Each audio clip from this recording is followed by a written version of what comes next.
আসসালামু আলাইকুম। আমার চ্যানেলটি যারা সাবস্ক্রাইব করেছেন এবং নিয়মিত দেখেন তাদেরকে অসংখ্য ধন্যবাদ। আজকে আমি যে ভিডিওটা শেয়ার করব সেটা হলো সেফটি কমিটি। আসলে ফ্যাক্টরিতে সেফটি কমিটি কি, কেন দরকার, কত ধারায় এবং কত বিধি শ্রম আইনে আছে, একটা ফ্যাক্টরি কতজন লোক থাকলে সেফটি কমিটি দরকার, কতজন লোকের জন্য কতজন সেফটি কমিটি দরকার, এবং শ্রমিক কতজন হবে, ম্যানেজমেন্টের পক্ষ থেকে কতজন হবে, সেটা একটু আলোচনা করার চেষ্টা করছি। সেফটি কমিটি হলো একটা ফ্যাক্টরির অত্যন্ত গুরুত্বপূর্ণ একটি পার্ট। সেফটি কমিটিতে সাধারণত তিনটা বিষয় খুব সুন্দরভাবে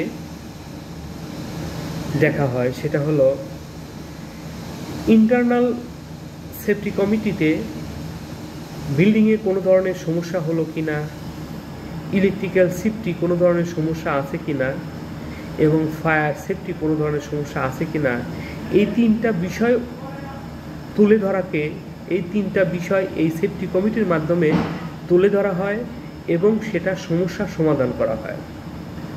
বাংলাদেশ শ্রম আইন অনুযায়ী 90-এর ক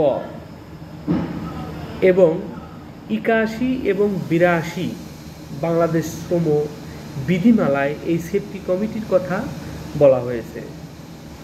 সেফটি কমিটির কতজন লোকের জন্য কতজন দরকার সেটা হলো, যদি কোনো ফ্যাক্টরিতে যদি 50 জন লোক কাজ করে সেক্ষেত্রেও সেফটি কমিটি প্রয়োজন।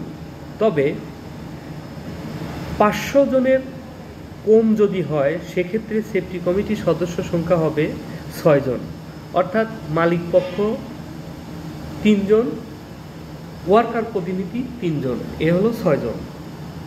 যদি 501 থেকে 1000 হয় সেক্ষেত্রে আপনার সেফটি কমিটিতে লোক থাকবে 8 জন, মালিক পক্ষ 4 জন, শ্রমিক পক্ষ 4 জন। যদি 1001 থেকে 3000 পর্যন্ত হয় সেক্ষেত্রে 10 জন, মালিক পক্ষ 5 জন, শ্রমিক পক্ষ 5 জন। 3001-এর যদি অধিক হয়ে থাকে সেক্ষেত্রে সেফটি কমিটির সদস্য সংখ্যা হবে 12 জন। আরএমজি সহ যে সকল ফ্যাক্টরিতে সেফটি কমিটি খুব তৎপর সে সকল ফ্যাক্টরি অনেক সুন্দর এবং পরিমার্জিত থাকে।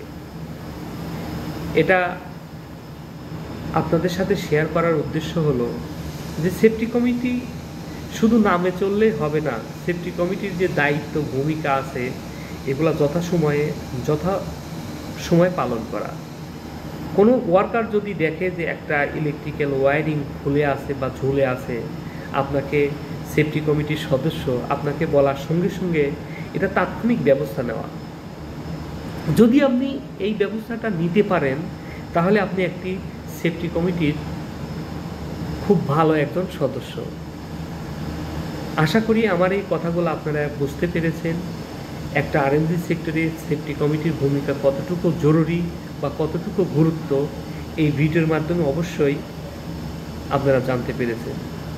যদি এই চ্যানেলটি ভালো লেগে থাকে অবশ্যই আপনি সাবস্ক্রাইব করবেন, লাইক করবেন, শেয়ার করবেন এবং পরবর্তী ভিডিও আমি যাতে আরও আগ্রহের সাথে দিতে পারি অবশ্যই কমেন্ট করে জানাবেন।